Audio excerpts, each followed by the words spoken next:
রাধে রাধে বন্ধুরা, আজকের পর্বের বিষয় হলো 2026 সালের 1433 বঙ্গাব্দে অম্বুবাচীর পূর্ণাঙ্গ সময়সূচি। অম্বুবাচী কখন লাগবে, অম্বুবাচী কখন ছাড়বে, প্রবৃত্ত ও নিবৃত্তির পূর্ণাঙ্গ সময়সূচি। অম্বুবাচীর সময় কি কি কাজ করা যাবে, কি কি কাজ করা যাবে না, কি কি খাওয়া যাবে ও কি কি খাওয়া যাবে না, জানবো আজকের এই ভিডিও থেকে। জ্যোতিষশাস্ত্র মতে সূর্য যে সময় মিথুন রাশিতে গমন করে, ঠিক তার পরবর্তী সেই কালে পালিত হয় অম্বুবাচী। হিন্দু ধর্মের একটি অত্যন্ত গুরুত্বপূর্ণ উৎসব হলো অম্বুবাচী। পুরাণ অনুসারে দেবী সতীর দেহ 51টি খণ্ডে বিভক্ত হয়ে ভারত ও তার প্রতি রাষ্ট্রে ছড়িয়ে পড়েছিল। সেই সকল জায়গায় গড়ে উঠেছে এক একটি সতীপীঠ। সেইগুলির মধ্যে ভারতের আসামে অবস্থিত কামাখ্যাতে পড়েছিল দেবীর যোনি, তাই সেই অঞ্চলে যোনিপীঠে নামেও খ্যাত। তাই 3 দিন ধরে চলে এই অম্বুবাচীর দশা। এই সময় মাতা ধরিত্রী ঋতুমতী দশা চলে। কামাখ্যায় এই অনুষ্ঠান অত্যন্ত আড়ম্বরের সঙ্গে পালিত হয়। এই সময় পৃথিবীতে অসৌচ দশা থাকে বলে মনে করা হয়। তবে এই অম্বুবাচী পালনের অনেক নিয়মও রয়েছে। সাধারণত বিধবা মহিলারা এই ব্রত পালন করে থাকেন। এছাড়াও তন্ত্র সাধক, ব্রহ্মচারী, সাধু, সন্ন্যাসীরা এই পবিত্র তিথি পালন করে থাকে। কিন্তু সধবাদের জন্য এই তিথি পালন করা উচিত নয়। তারা চাইলেও এটি পালন করতে পারেন না। প্রতি বছর সূর্য আদ্রা নক্ষত্রে প্রথমে পর্যায়ে অবস্থান করলে মিথুন রাশির 6 ডিগ্রি 40 মিনিট থেকে 10 ডিগ্রি পর্যন্ত সময় ধরিত্রী ঋতুমতী হন। এই সময়কালটি অম্বুবাচী নামে পরিচিত। এই সময় সব বাড়িতে, মন্দিরে পূজা পাঠ বন্ধ রাখা হয়। অনেকেই মনে করেন এই সময় শঙ্খ পর্যন্ত বাজানো উচিত নয়। গৃহদেবীদের এই সময় লাল কাপড়ে ঢেকে রাখার নিয়ম রয়েছে। অম্বুবাচী ব্রত যারা পালন করে থাকেন তারা এই সময় আগুনে তৈরি কোনো খাবারই খান না। অম্বুবাচীর আগে যে ফল কিনে রাখা হয় তাই খেয়ে প্রয়োজনে জল আগে থেকে তুলে রাখতে হয়। সেই জল 3 দিন ব্যবহার করে থাকেন। যারা এই ব্রত পালন করে থাকেন এই সময় আবহাওয়া থাকে আর্দ্রতা। বেশিরভাগ দিনে এই সময় বৃষ্টি হয়।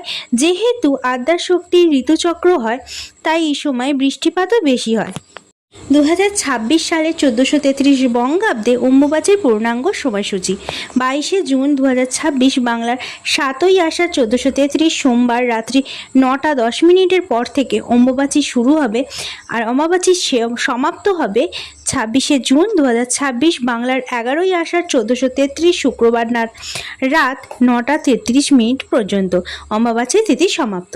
অমাবাচী চলাকালীন কি কি করবেন ও কি কি করবেন না। আগামী 22শে জুন 2026 সোমবার শুরু হবে অম্বুবাচী। অম্বুবাচীর সময় দেবী দর্শন নিষিদ্ধ থাকে, ফলে এই সময় কামাখ্যা দেবীর মন্দিরের দ্বার বন্ধ রাখা হয়। অম্বুবাচী চলাকালীন ভূমিকর্ষণ, বৃক্ষরোপণ নিষেধ, কারণ এই সময় ধরিত্রী মাতাও ঋতুমতী হয়। এই কারণে এইসব করলে তা অশুভ বলে মনে করা হয়। এই সময় কোনো পূজা পাঠ করা যায় না, পূজা রাখা যায় না বাড়িতে। তবে কোনো বছর যদি এই সময় জগন্নাথ দেবের রথযাত্রা পড়ে তবে তার নির্দিষ্ট সময় মেনেই করতে হবে, কেননা এই সময় নিত্যকর্ম হবে, কাম্যকর্ম হবে না। রথযাত্রা হলো নিত্যকর্ম। আর আদ্যাশক্তির বিভিন্ন রূপ মা কালী, মা দুর্গা, মা জগদ্ধাত্রী, বিপত্তারিণী দেবী, শীতলা দেবী, চণ্ডী মায়ের মূর্তি বা পট পূজা করে থাকেন। তারা মূর্তি বা পট লাল কাপড় দিয়ে ঢেকে রাখতে হবে।